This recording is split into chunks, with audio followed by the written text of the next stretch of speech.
Which mark? Mark. Mark?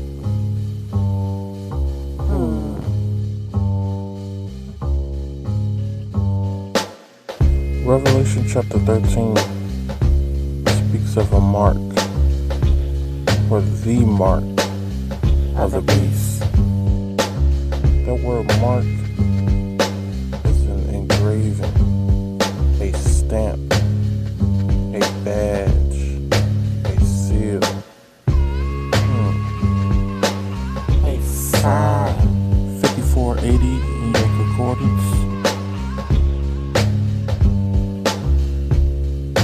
Properly engraving, a mark providing undeniable identification, like a symbol giving irrefutable connection between parties.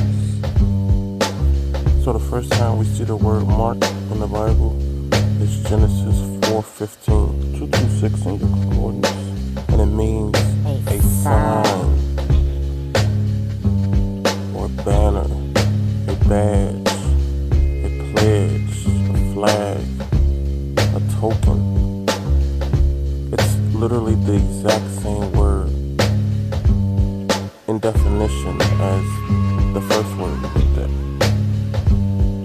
Sometimes it's translated mark, sometimes it's translated sign. It means miracle and other things too, but we'll just focus on mark and sign in this recording.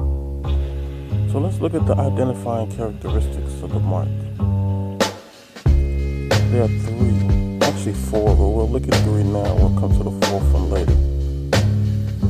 So the first one is, it's on the hand or the forehead. Verse 16.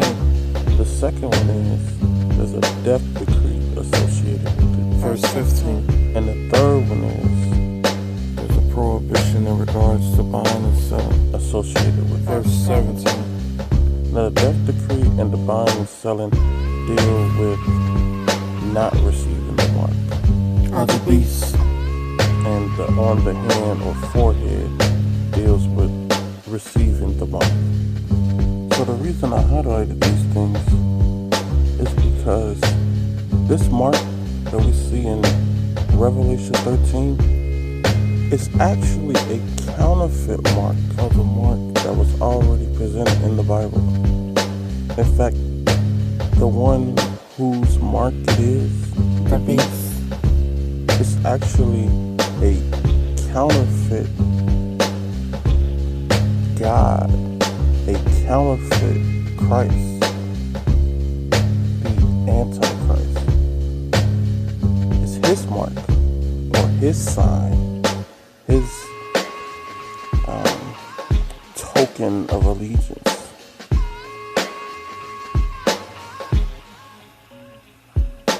Which is a counterfeit of the true sign, the true mark of authority. We might have to do a part 2 on this one because the beat about to run out, but we'll see. Part 2. So, if you go to Exodus 31:13, Ezekiel 20:12, or Ezekiel 20:20, there's other verses too, but I think these sort of expressly say what I'm trying to show you. The sign is the Sabbath, the seventh day Sabbath. The sign of the Creator, the mark of the Creator, the seal of the Creator. So if you go to Deuteronomy 6, verse 8, before we look at what it says, I want to note that Deuteronomy chapter 5 is Moses repeating the Ten Commandments. In fact, the name comes from that very fact, Deuteronomy. And chapter 6 is a direct continuation of chapter 5. Also, if you look at the context of chapter 6 in its entirety, you'll see it's the same thing, the Ten Commandments, God's law. the law of Christ, the law of the Spirit. But anyway, verse 8 says, and thou shalt bind them for a sign. That's that word, according to 226. The same word translated mark in Genesis 4:15. The Hebrew equivalent of the Greek word used in Revelation 13, translated mark. And thou shalt bind them for a sign upon thine hand, and they shall be as frontlets between thine eyes, thy hand and thy forehead, as is rendered in the NIV, NLT, the ISV. So if you look at Exodus 31:15, you see that there's actually a death decree associated with the sign or the mark of the Creator.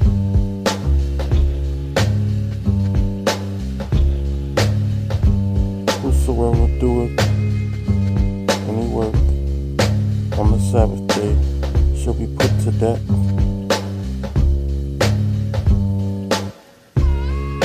Also, if you look at Nehemiah 10:31, you see that there's a prohibition in regards to buying and selling on the Sabbath day. So the fourth characteristic, which I didn't mention, but I'm telling you about now, is it deals with worship. In both cases, it's about worship. Worshiping the Creator, who created everything in 6 days and rested on the seventh day, or